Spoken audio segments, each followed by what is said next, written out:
प्राचीन काल से ही पशु पक्षियों को मनुष्य का साथी और मार्गदर्शक माना गया है। उनके माध्यम से हमें जीवन के कई गूढ़ सत्य और गहरे अनुभव मिलते हैं।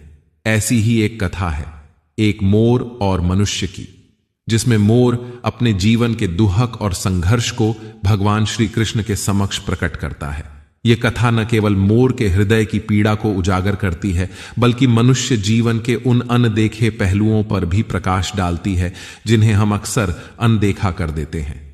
नमस्कार, आइए इस कहानी में हमारे साथ जुड़े रहे। अगर आपको ये वीडियो पसंद आए तो हमारे YouTube चैनल इंस्पायर राजा राम को लाइक, शेयर, सब्सक्राइब करें और कमेंट में अपने जवाब बताएं। जीवन का असली सुख और शांति कहां है? इसी सवाल का जवाब ढूंढने के लिए आइए सुनते हैं मोर की यह अनकही गाथा। वृंदावन की शांत वादियां, हरे भरे पेड़, चारों ओर हल्की हल्की हवा का झोंका। भगवान श्री कृष्ण एक घने पेड़ की छांव में बैठे हैं। बांसुरी की मधुर धुन से वन में आनंद फैला हुआ है। बांसुरी की इस धुन में पशु पक्षी और वन के अन्य जीव भी मग्न हैं। पेड़ों के पत्ते भी मानो उनकी इस रागिनी पर झूम रहे हैं। तभी एक मोर धीरे धीरे उनके पास आता है। उसकी चाल धीमी है और उसकी आंखों में एक अजीब सी उदासी झलक रही है। भगवान कृष्ण ने मोर की इस उदासी को भांप लिया। कृष्ण मुस्कुराते हुए कहते हैं, क्या बात है मोर, आज तुम कुछ उदास लग रहे हो। मेरे साथ तुम्हारा नाचना और गाना तो हमेशा से आनंदमय होता है। आज तुम्हारे हृदय में क्या पीड़ा है? मोर नम्रता से सिर झुकाते हुए कहता है, हे प्रभु, आपके चरणों में आकर मैं अपने आप को आभारी महसूस करता हूं, लेकिन आज मेरे मन में गहरा दुख है। मेरा दिल भारी है और मुझे ऐसा लगता है कि इस जीवन की सच्चाइयों ने मुझे बहुत कुछ सिखा दिया है। क्या आप मेरी व्यथा सुनेंगे?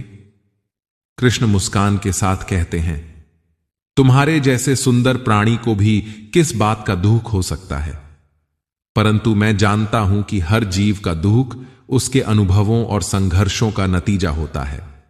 कहो, मैं तुम्हारी बातें सुनने के लिए तैयार हूं। मोर भावुक होकर कहता है, हे प्रभु, मुझे इस संसार के सबसे सुंदर पक्षियों में गिना जाता है। लोग मेरे पंखों की सुंदरता की प्रशंसा करते नहीं थकते। जब बारिश होती है और मैं अपने पंख फैलाकर नृत्य करता हूं, तो लोग मेरे नृत्य को देखकर बहुत खुश होते हैं। परंतु मेरे जीवन की वास्तविकता कुछ और ही है। यह सुंदरता मेरे लिए एक भारी बोझ बन गई है प्रभु। कृष्ण जिज्ञासा से कहते हैं, बोझ? तुम तो सृष्टि के सबसे सुंदर प्राणी हो। लोग तुम्हें देखकर प्रसन्न होते हैं, फिर यह सुंदरता तुम्हारे लिए बोझ कैसे बन गई?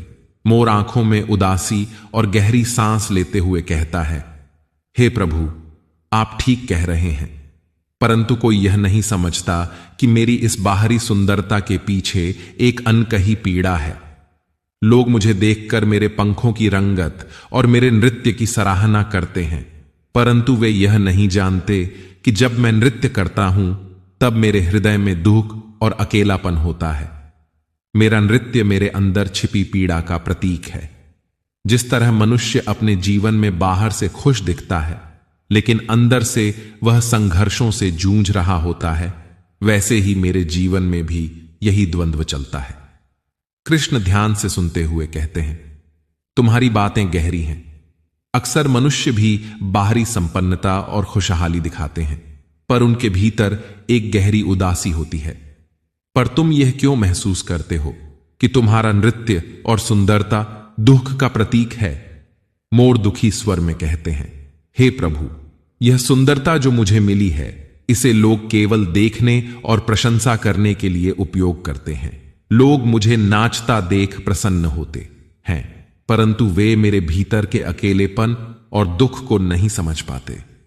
मेरी इस सुंदरता के कारण मुझे लगातार यह महसूस होता है कि लोग मुझसे केवल मनोरंजन की अपेक्षा रखते हैं। मेरे दुख की ओर कोई ध्यान नहीं देता। जैसे मनुष्य अपनी संपत्ति, पद और प्रतिष्ठा के पीछे भागता है, वैसे ही मैं अपनी सुंदरता के कारण कैद हो गया हूं। इस बाहरी आडंबर ने मेरे भीतर के सुख शांति को छीन लिया है। कृष्ण संवेदनशील होकर कहते हैं, तुम्हारी यह पीड़ा बिल्कुल सही है, मनुष्य भी इस जीवन में अक्सर बाहरी वस्तुओं और सुंदरता के पीछे भागता है, परंतु वह यह भूल जाता है कि असली सुख और शांति उसके भीतर की दुनिया में होती है। बाहरी चमक दमक से तो केवल क्षणिक सुख मिलता है, लेकिन भीतर के शून्य को भरने के लिए आत्मा की शांति ही सबसे आवश्यक होती है। मोर गंभीर स्वर में कहता है, प्रभु, यह जीवन इसी द्वंद्व से भरा है। जैसे मनुष्य अपने जीवन में कई परेशानियों से गुजरता है, वैसे ही मैं भी इस सुंदरता में कैद हूं।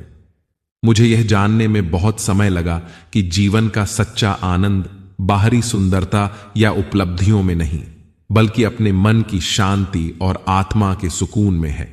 परंतु मैं अकेला नहीं हूं। इस संसार में हर जीव, चाहे वह कितना भी सुंदर या सफल क्यों ना हो, किसी न किसी संघर्ष से जूझ रहा होता है। कृष्ण गंभीरता से कहते हैं, तुम्हारी बातें मनुष्य के जीवन से बहुत मेल खाती हैं। मनुष्य भी जब सफलता और सम्मान के शिखर पर पहुंचता है तो उसे अंत में खालीपन और अकेलापन ही मिलता है। उसकी बाहरी उपलब्धियों के पीछे एक अनकही पीड़ा होती है जो केवल वही समझ सकता है। जो व्यक्ति इस सच्चाई को पहचान लेता है वही असली सुख और शांति को प्राप्त करता है। मोर संतोष और विनम्रता से कहता है, प्रभु, आपकी बातें मेरे दिल को गहरी शांति प्रदान करती हैं। आपने मेरे दुख को समझा और मुझे यह एहसास दिलाया कि जीवन की हर कठिनाई और संघर्ष के पीछे एक सीख छिपी होती है। यह सीख ही जीवन का सच्चा ज्ञान है। अब मुझे अपनी इस सुंदरता का बोध हो गया है और इस जीवन के संघर्षों को भी मैं समझ चुका हूं। कृष्ण मुस्कुराते हुए कहते हैं, तुम्हारी यह समझ जीवन के सच्चे ज्ञान की ओर तुम्हें अग्रसर कर रही है। मोर, जीवन में असली सुख बाहरी वस्तुओं और सुंदरता में नहीं, बल्कि अपने भीतर की शांति और आत्मा के आनंद में होता है। जो इस सच्चाई को समझ लेता है वह जीवन के सभी दुख और सुख को समान भाव से देख पाता है। मोर प्रणाम करते हुए कहता है, हे प्रभु, आपने मेरी पीड़ा को समझा और मुझे यह जीवन का सच्चा मार्ग दिखाया। अब जब भी मैं नृत्य करूंगा, यह केवल बाहरी सुंदरता का प्रदर्शन नहीं होगा, बल्कि मैं अपने भीतर के सुख और संतोष को महसूस करूंगा। यह नृत्य मेरे आत्मा के आनंद का प्रतीक होगा। कृष्ण प्रेम पूर्वक कहते हैं, जाओ मोर, अब तुम्हारे नृत्य में जो आंतरिक शांति होगी वह सभी को प्रेरणा देगी। मैं तुम्हें आशीर्वाद देता हूं कि तुम्हारा जीवन अब से केवल आनंद और आत्मा के सुख से भरा रहेगा। मोर संतोष और शांति के साथ वहां से चला जाता है। कृष्ण उसकी ओर मुस्कुराते हुए देखते हैं और उनकी बांसुरी की धुन अब और भी मधुर और शांतिपूर्ण हो जाती है। यह धुन जैसे जीवन के गहरे अर्थों और आत्मिक शांति को प्रतिबिंबित कर रही हो। हम कितनी भी सफलता, सुंदरता या बाहरी संपन्नता प्राप्त कर लें, मोर की इस कथा ने हमें सिखाया है कि असली सुख और शांति केवल हमारे भीतर की आत्मा की समझ और संतोष में ही है। जीवन के संघर्ष और दुहक हमें आत्मज्ञान की ओर ले जाते हैं और यही जीवन का सच्चा उद्देश्य है। यदि आप भी इस तरह की और भी प्रेरणादायक कहानियां सुनना चाहते हैं तो हमारे चैनल इंस्पायर राजा राम को लाइक, शेयर, सब्सक्राइब करें।